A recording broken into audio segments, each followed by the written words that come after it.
I'm Cynthia Izaguirre in Dallas, and here are your headlines from North Texas. We just learned the city of Dallas has immediate fixes planned for the roads where this happened.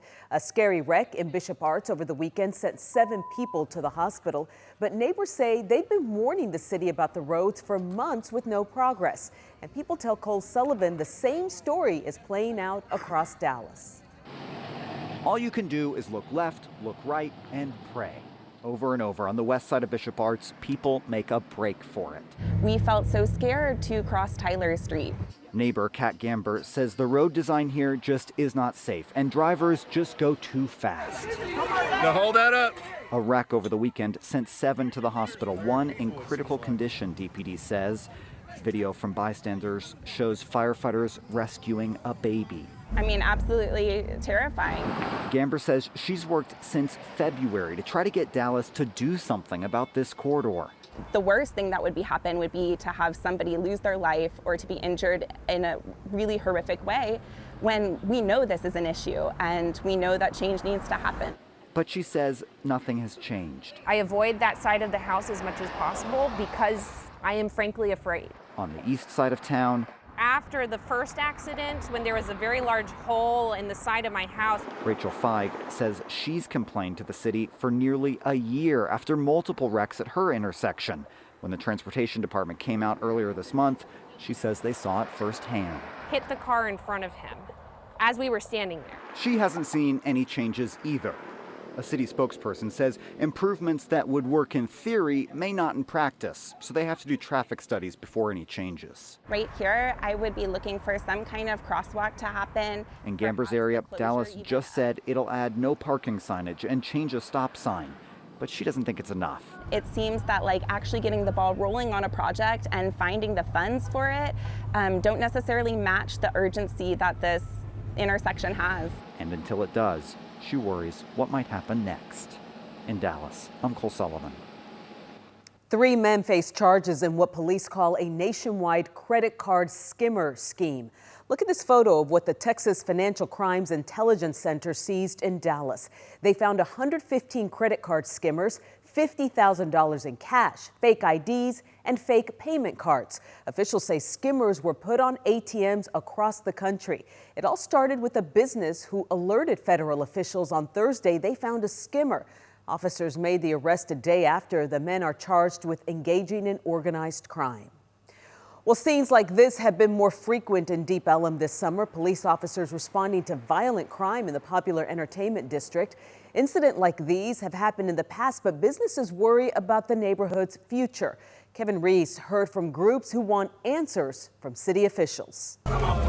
This was the July 4th weekend in Deep Ellum. Dozens of bloody brawls late at night. Uh-oh. Put the gun down! Put the gun down! And police responding to a fatal shooting by wounding another man who police say would not put his gun down. Right now, we're going through a crisis, and this needs to be fixed. And that's why Deep Ellum business owners like Alan Faulkner crowded into a Commerce Street patio on Monday to voice their complaints to City Council member Jesse Moreno. There are times where it feels unsafe down here, and that's not okay. And we need solutions. Solutions the business owners recommend, like more police officers, more strict control of underage drinking. If I can see somebody walking down the street with a bottle of liquor in their hand, smoking, who clearly look like they might be on the front end of 21, if that, then why can't somebody else? Once everybody knows, the word gets out, this ain't the place for it anymore, there's going to be consequences. Okay. Unless you want consequences, just obey the rules or don't come down here. Councilmember Jesse Moreno said he didn't have time to stop and speak with us today, but he did promise the crowd here that he will come back with a list of proposed solutions to this problem within the next 30 days. In a written statement to WFAA, Moreno promises they are implementing a full enforcement policy to address crime and quality of life issues swiftly and consistently. Unlawful actions will not be tolerated, he says. That he fully supports the nighttime economy and wants Deep Ellum to remain a vibrant and safe entertainment district. Oh, yeah. Hell yeah. I think Deep Ellum, if somebody's going to do it, Deep Ellum's like a phoenix that rises. It's going to rise every time. And that's their hope. This difficult time, too. In Deep Ellum in Dallas, I'm Kevin Reese. Well, it has been 6 months since the Tarrant County judge told our Politics team he intended to run again, and Tim O'Hare just made it official. Since taking office 2 years ago, Judge O'Hare says he's helped cut property taxes and slash the county budget by $58 million without laying off employees. But he's also had his share of controversy over efforts to redraw Tarrant County's precinct boundaries to favor Republicans. Senator Ted Cruz and Lieutenant Governor Dan Patrick are backing his re-election campaign. Fort Worth's search for its next police chief is now down to 3 candidates, but there are now concerns about how one of those candidates was able to apply despite the application being closed. Scoop Jefferson has the story. We're still weeks away of learning who could be the next chief here at Fort Worth Police, but already the city is defending part of the hiring process after strong allegations of being unfair. Right now, these are the candidates hoping to be the next Fort Worth police chief. Among them, former Dallas chief Eddie Garcia.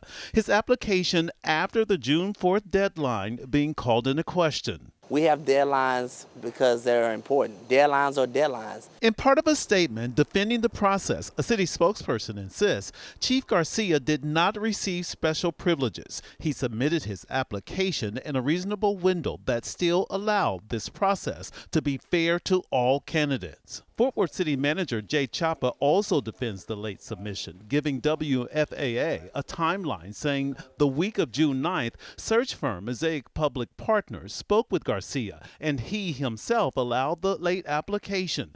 Chapa went on to explain, not unusual for executive searches.